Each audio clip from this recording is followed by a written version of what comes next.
lo Đâu sẽ là một Sam lo vi Thật bận tâm công nên những hoa xoay sẽ gọn xì Nhìn tin xua tim em mà đâu ra lia lâu sang đều trên mà sẽ Tận thế sẽ lắng nghe là mùng đầy thu cần đi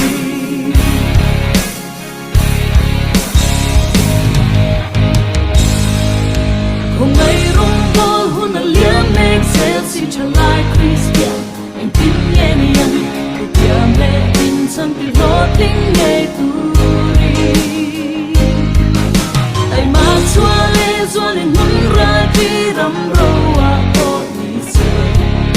Sẽ lê hoài ta kinh hà lâm bằng sẽ lăng ngô Ít đâu sẽ lăng ngô Sao nó vì Tận tận tận không nghe nhìn má xoay sẽ gọn xì Như tin xua tim mẹ mà đâu ra lia lâu sang kèm trên mà sẽ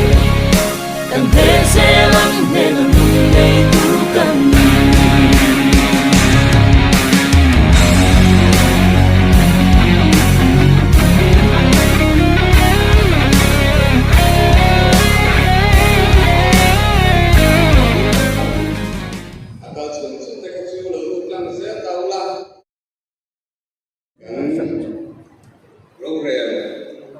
Rorelna, aṭangin, hmasa,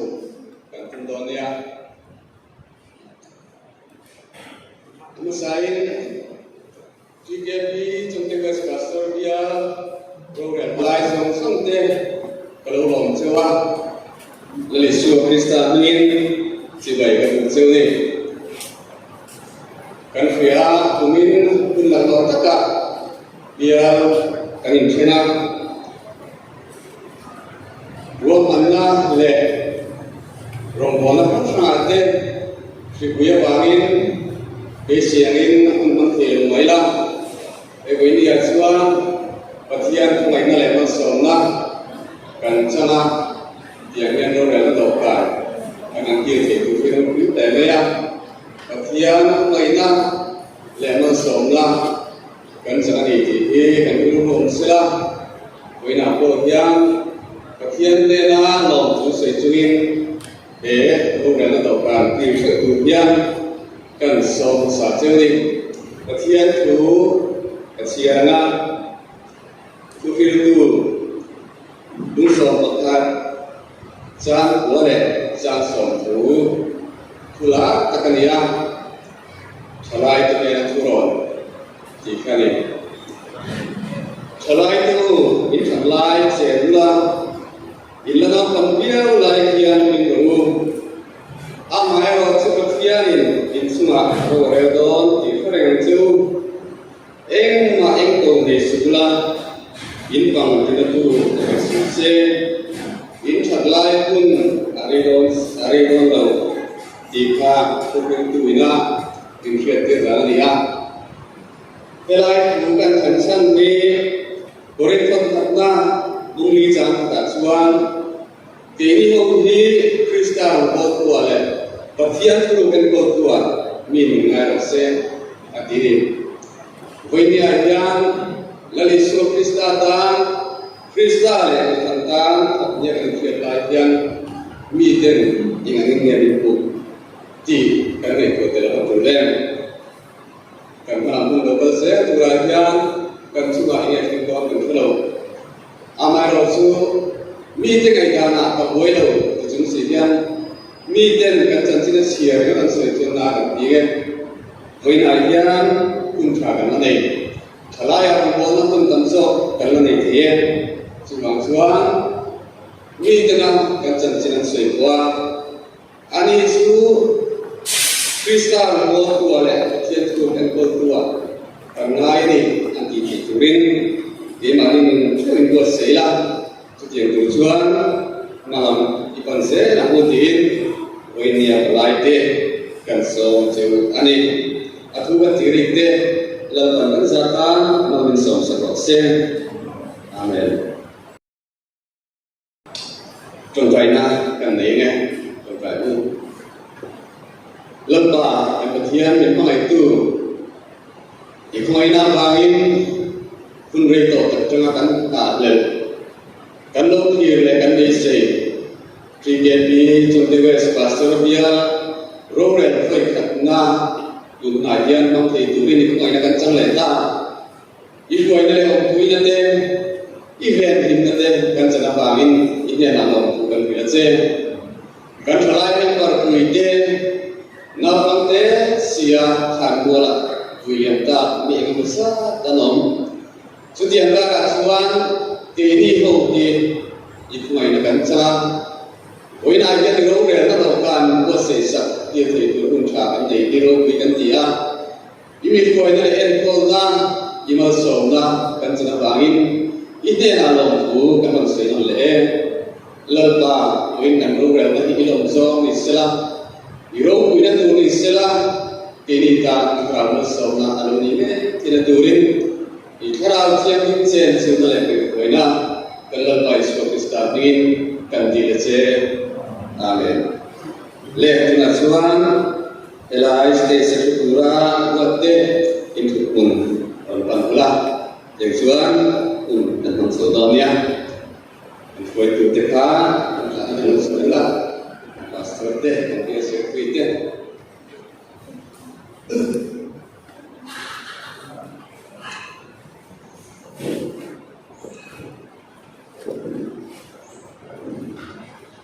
Wilayah Salem takin Rorelna tuma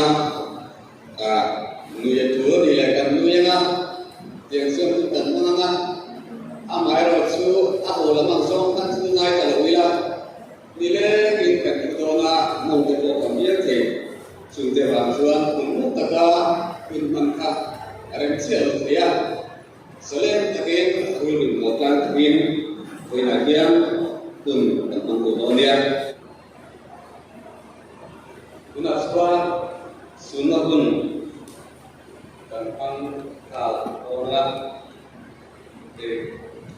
ikun sarang biasanya dia tiru Rorelna ini karajan member orang Tuhan karena ya dulu Vanlalthlamuanpuia itu ember juga kata di Salem ini kan sana pu lal ṭhen moi hi kumsang kha zakwa somriat pali polku thla ni somni pahnih khan upa lal lurale pi thluai yangi te inkara fapaduom takni turin alo pianga naupang fel le thu oi thei takni in thian kom thiam em mai mi ani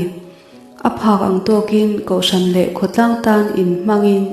TKP New Salem unit shrai tu te zinga tangkai tak ani china program committee OB le evangelical cell OB ya te thanem ngai takin rong alo bol to thin ani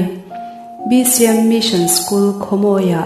missionaria omin kumsang hile som pariat khan pil examinen in nehin fapa pakhat anneya Vanlalthlak takin kumsang hile somni November tha atang khan achala bok lo omin zuallam apanjela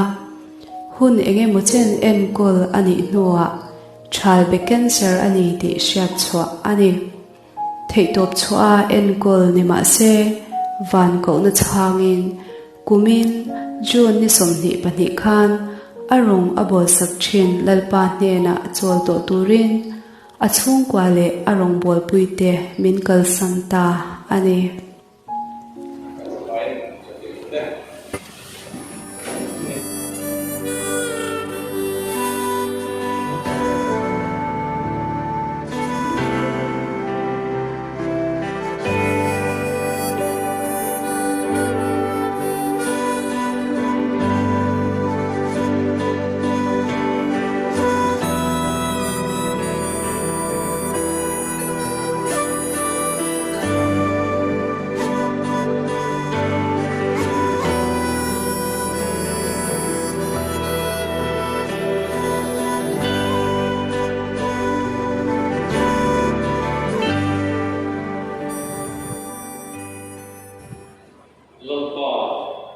bên thawktu.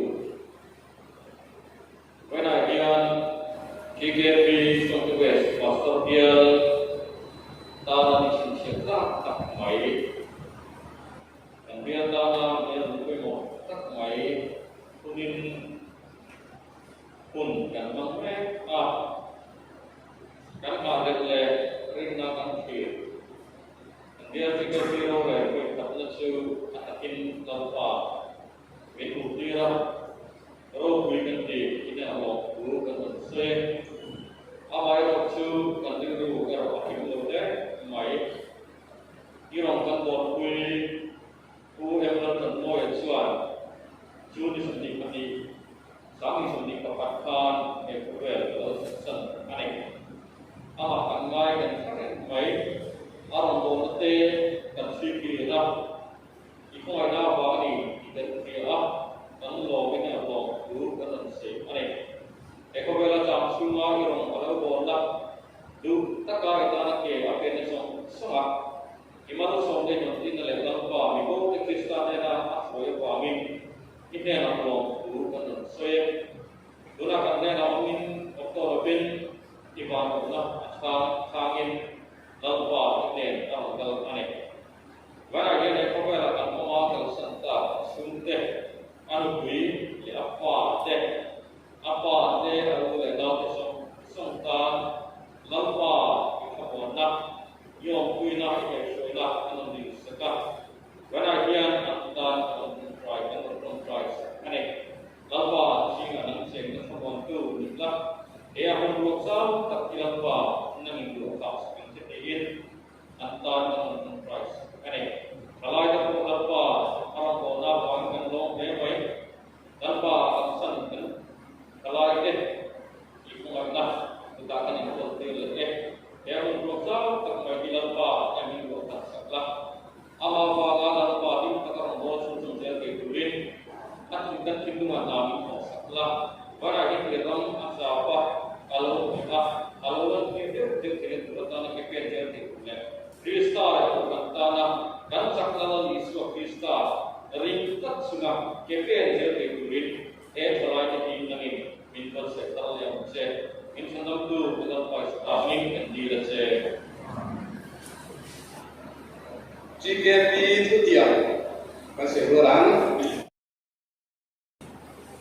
Kita urusan bersama Yesus Kristus Ringadin niin yang olah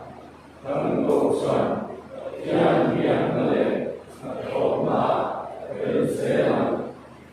dan naleh indulana turin taka bisa neih minampe soai tuntaran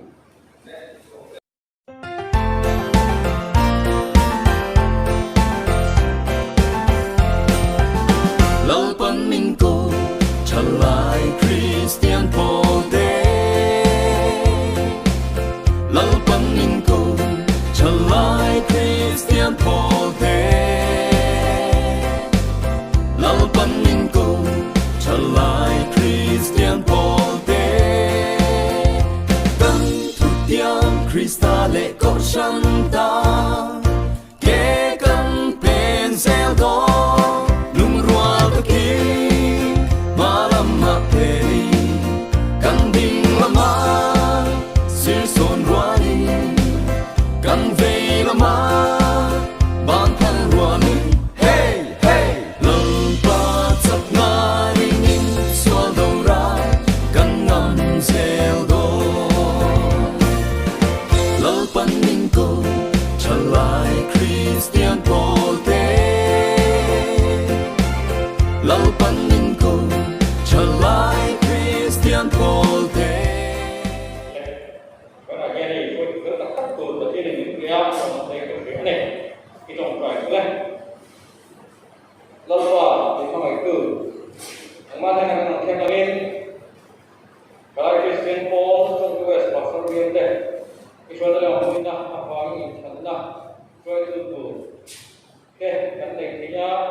Tuan tuan ni kita tak dengan dia ani. Barangkan kan sama teh, omek dalam kita teh. Jona orang punya teh, walau mai semua teh, walau sama teh. Bilang semua teh, Vanlalthlamuanpuia teh. Bilang sama tan kontrak sakit. Anmani itu angkal film dulu, TKP Chawngte Pastor Bial film dulu. Kalau orang Rorelna semua film in lah. Kau kita tanpa urut taka in mengai taka, nama mengaya tanpa TKP Chawngte Pastor Bial film itu mengai sekarang jadi makan tadi. Nama kita kau itu yang je. Ini teman-teman Pastor Bial ini hnenah ini kita juga je.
Rongbol ke lalram ngahi pu ke Vanlalthlamuanpuia pilom kimitefani in kumsang kadzakwa somriat pani July ni somthum khan pianga kumsang kadzakwa somkwa parukhan Reverend Arjoloman baptisma chantira kumsang ni pani khan PK lalhimzawinen aninaya tuna fa pali anito nge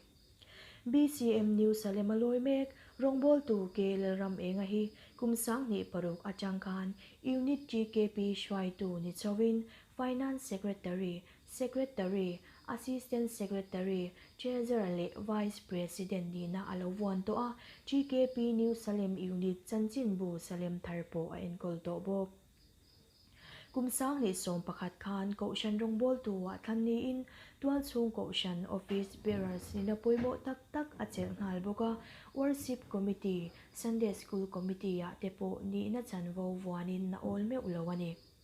Bial TKP hian secretary jam ni president jam ni le vice president jam khat achela Chawngte Pastor Bial alopian khan Bial TKP president chanvo akowa nga anisri bokani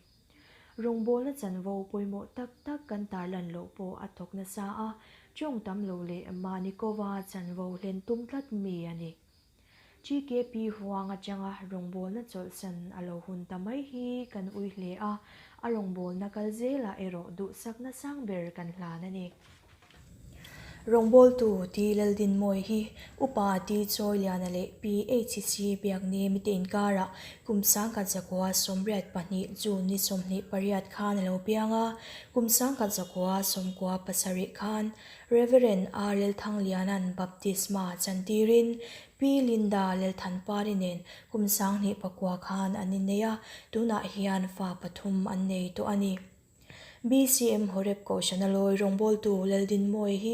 unit TKP secretary assistant secretary president le vice president chanvo alowan to a twal chung ko shana committee shanga tepo chanvo poimo tak chel to in achel mek bok kumsang ni somni khan ko shan rongbol tu a thlan niin worship committee Sunday school committee mission committee a tepo mo purna awan zui zela kumsang ni som pariat khan Bial TKP finance secretary a thlan niin treasurer ni na awan zui boka Chawngte Pastor Bial pian khan TKP vice president mo purna la in TKP huanga rongbol na chu achol santa ani Mizaidam ne biak nuam tak mai ma ni chanvo te len chuaka film khur taka mo la chin hi ui tak chungin kan thla a rongbol na poimo le sangjok te chataka len chuak zel turin du sakna kan hlan ani